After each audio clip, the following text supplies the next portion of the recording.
In the victory celebrations, Jiang was the hero of China.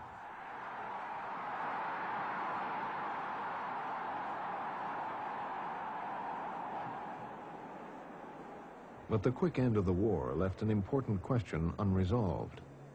Who would take the Japanese surrender in North China? The communists raced to get their armies north.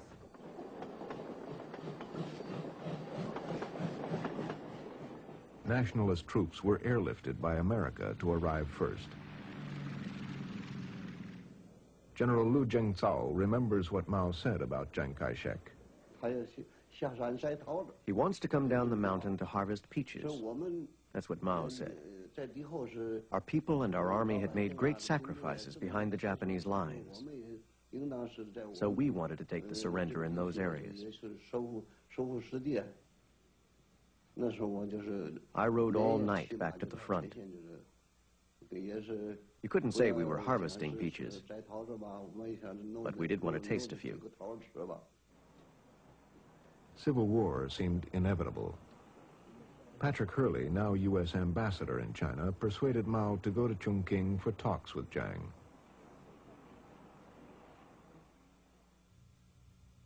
The two men had not met in nearly 20 years, since the days of Sun Yat-sen in Canton. Jiang addressed Mao as elder brother, and Mao made the toast, "Long live Chiang Kai-shek." But the talks led nowhere. President Truman did not give up. He sent General George Marshall to mediate.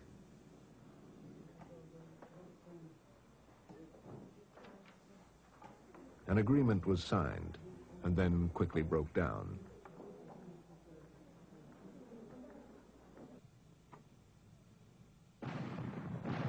The Civil War began.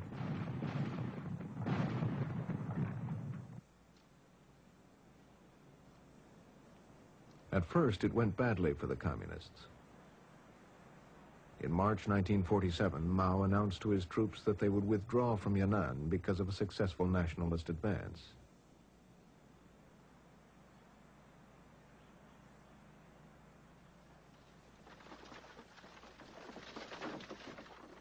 But Yan'an was only a symbol and not the base of their power. Their real power lay in the vast countryside of North China and Manchuria.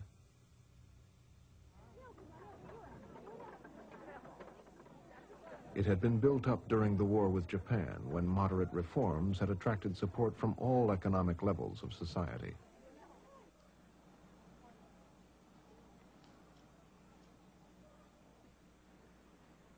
Now the communist leadership decided to expand their support by concentrating on the poor.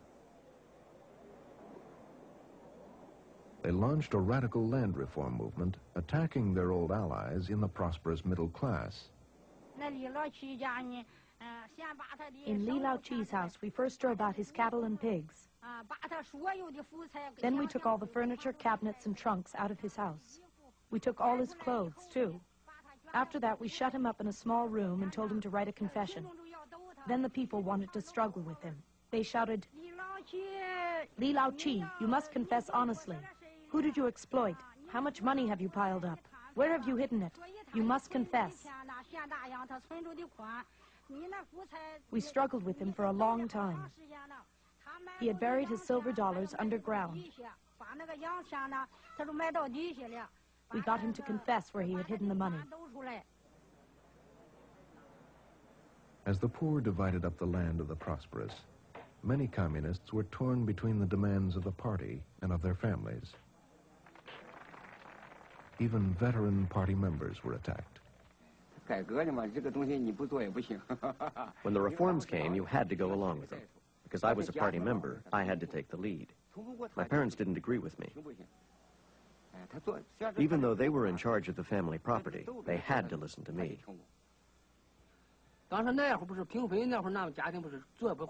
At the time of the land reform, my family had a new cart, a horse, a donkey, and about 5 acres of land. We had a large family and enough food. And so one night, they sealed up our house. All the landlords and rich peasants were locked up in one spot before the mass rally. I went and saw the situation was no good. I was afraid the struggle meeting might go wild. I was scared. The meeting began. My father was Wang De, and they tied him to a post. Everyone in the village was there, and then they went crazy. Some innocent people got beaten and some bad people got beaten. Village leaders tried to control the mob. They even sat on the landlords to keep them from being torn apart.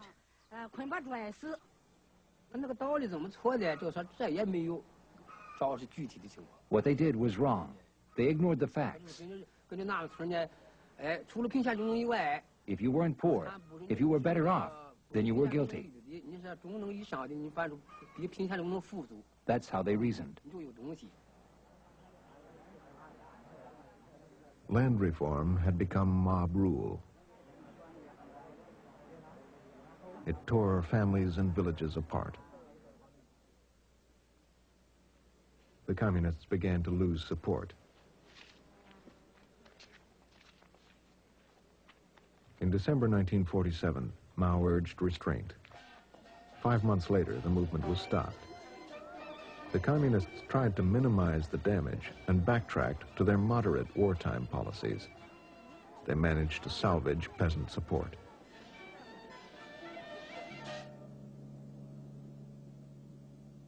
In the cities, people's lives had not improved after the war. Massive economic problems were undercutting Jiang's support. The government's financial policies were chaotic. The currency system changed many times. The old Fabi paper money was changed to the new Fabi paper money. Then that was changed to the gold yuan. Then, when there weren't enough gold yuan, it was changed to the yuan shikai silver dollars. There was also gold, and even American dollars were used. The currency system was in complete chaos. So when people got paid in the morning, they would rush to buy things because prices would rise by the afternoon.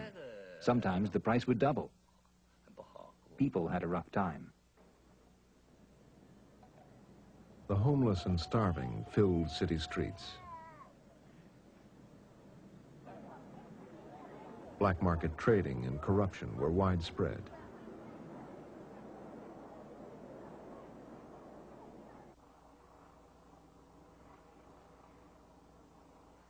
To make matters worse, in 1947, floods in the south destroyed the rice crop.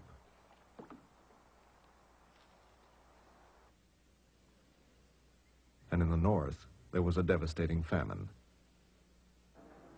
In response, the United Nations Relief Agency sent millions of dollars in aid. America continued to send vast quantities of war surplus and millions more dollars to help Jiang in his struggle against the communists. Many were certain that Jiang's family was embezzling huge amounts of this aid. He and his wife continued to ask for more. In 1947, President Truman sent Albert Wedemeyer back to China to assess the situation. Although it was clear that Jiang's government was corrupt and losing support, for America there was no alternative. Wedemeyer urged Jiang to effect immediate, drastic political and economic reforms. At the same time, he recommended more U.S. aid.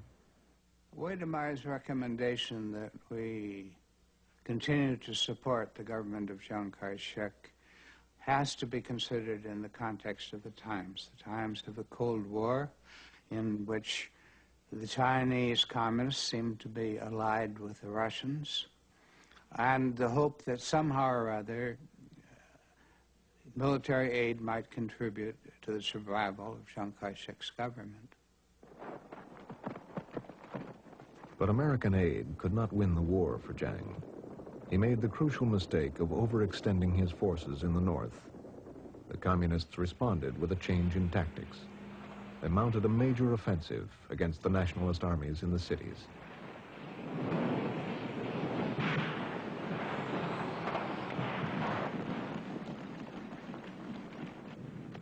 The change of tactics worked.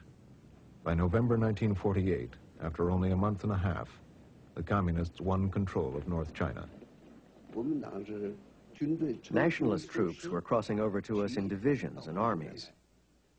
When we first got to the Northeast, we had 100,000 troops. Now we were 400,000 or 500,000 strong. Our equipment all came from the United States and Chiang Kai-shek. There was a joke among the soldiers.